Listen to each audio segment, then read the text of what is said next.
Hi, my name is Roma and I'm just going to show you how to add new records in Razor. I've been working with Razor nearly 18-20 years, and all the charities, museum, education sector, I work with the Razor, and I really enjoy working with. But you need to really focus to put healthy data on a system. So click on a record. My always suggestion is before you enter the news records on the system, always search, make sure they're not on the system.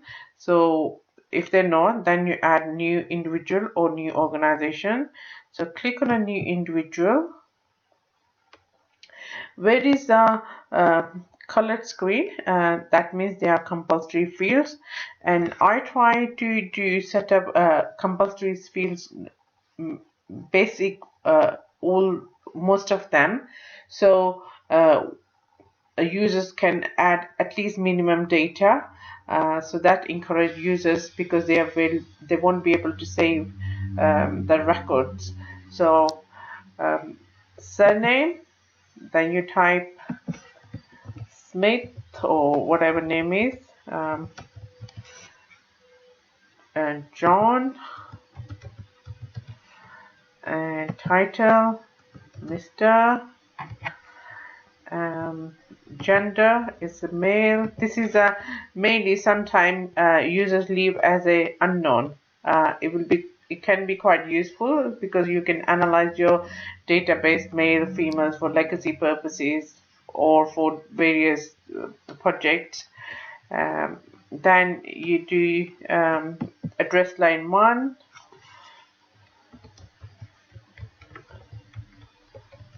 and then you do city, county, postcode. And in the latest version, it's very good feature. We got telephone numbers, email addresses tab, links like a web links extra, fax numbers, and others. It could be Twitters or Facebook's kind of thing. And sometimes you may have a telephone number, but they do not contact me. So if you do have a number, but then could be for various reasons is only available to certain people, then make sure you do that. That means we do have a telephone number, but we're not meant to use it. And other advice I will always say, always try to mark a primary, and when the number is changed, mark them inactive. Then same for the email address. You can have different type of email address: business email address, work email address, or home email address.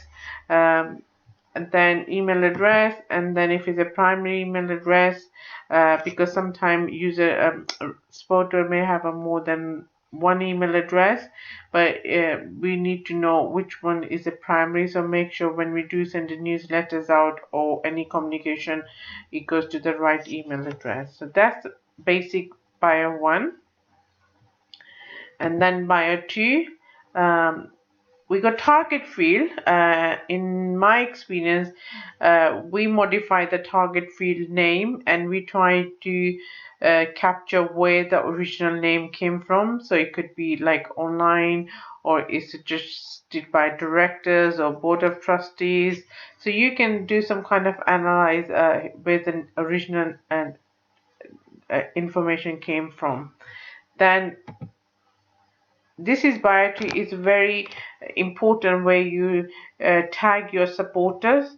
So it could be your individuals, your alumni, it's your major donors, your board of trustees. So you can develop this in a table format. And then I always try to encourage, make sure you do the date from, and when the relationship finish, date to. And then you type the preferred address, and in address salutation is a compulsory, and I always encourage primary addresses should be title, first name, surname, and salutation should be title and surname. And we can always develop extra here according to the fundraiser's needs. So it could be board of directors, they have a relationship one-to-one, so they may call them by first name or by nickname. So we could say board of director and then Mr. J Block's nickname or Joe. So when we export the data, depending what purposes we are exporting the data, then we can import salutation accordingly. And in a relationship tab, you can have an individual relationship where they have a individual contacts, organization links. If they're paying by direct debit, then their bank, financial institutions. Education, if it's a educational sector, you may would like to record their education, their degrees, assign canvasser who's going to look after these prospects. It could be head of development or senior fundraiser or development officer. So assigned canvasser will be whoever is going to maintain this relationship with the supporters.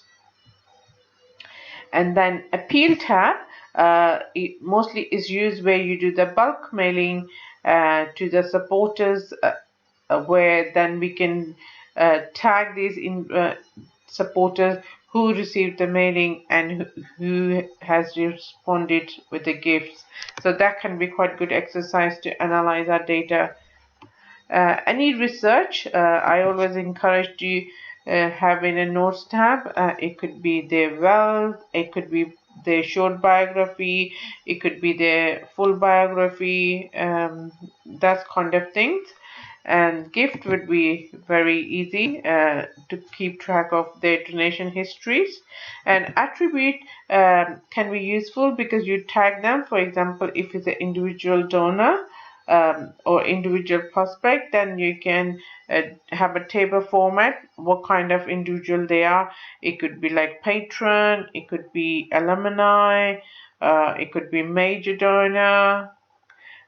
So we can develop the table, and same if it's an organization record, you can have a trust and foundation, and then the attribute table, it could be various trust and foundations category. So we can analyze our data. And so this is just basic how to record, how to add a record and minimum information. I hope the session was helpful. If you do find this was easy to understand, please do like my link, and any feedback will be great. Thank you.